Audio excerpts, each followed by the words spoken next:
Toto je Rádio Slovensko. Je tu Adam Ďurica, vítaj, ahoj, sme radi, že si tu. Ahoj, ďakujem za pozvanie, za privítanie. Perfektná pesnička, ako mnoho tvojich ďalších, ktoré sa už stali hitmi a črtá sa tu ďalšia možnosť, pretože ty si prišiel odpremierovať svoju novinku, volá sa Vietor. Áno, áno.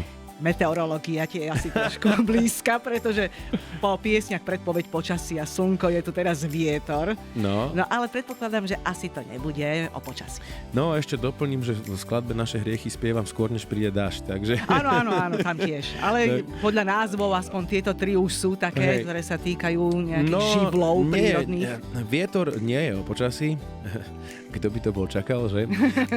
Ale sú v ňom ukryté všetky zážitky, jednak aj nie veľmi ľahké z posledných 3 rokov, lebo je tam istá nádej, že keď budeme dôverovať tomu vetru, tak nás zaveje na pekné miesta, že nám bude naozaj dobre.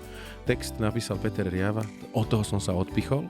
Dokončil som ja nejakou troškou, pár slovami, ale v princípe bez toho Petrovho textu by som to nenapísal. Takže skladba Vietor.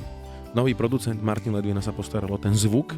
No a ja mám pocit, že zase je tu niečo nové, črta sa nejaká taká nová etapa tej mojej hudobnej cesty. Je to tam cítiť v tej pesničke niečo nové? Ja mám pocit, že zase je tu niečo sme načali, nejaké obdobie. Spomínaš, že kam nás vietor zaveje, tam bude, hádam, dobre, ale ty sa na to nespoliehaš podľa mňa. Už len to, že spolupracuješ s takýmito ľuďmi, ktorí ti trošku pomáhajú a samozrejme ten tvoj vklad, nielen umelecký a hudobný, ale aj ľudský do toho všetkého. Je to kombinácia, vieš, ja vždy hľadám nejakú inšpiráciu, lebo nezdá sa to, ale už nejakých 20 rokov sa snažím robiť v princípe to isté, to znamená hudbu. A tí noví ľudia do toho prinášajú nový vietor a hlavne inšpiráciu. Každý ten človek je iný, zažíva s nimi úplne iné obdobia a v tom duchu nejakom vznikajú práve vtedy v tom období tie veci. A preto sú aj iné. Ja si myslím, že každý môj album bol v princípe iný. Mal inú farbu, inú príchuť. Počúvate Rádio Slovensko. Toto je Rádio Slovensko.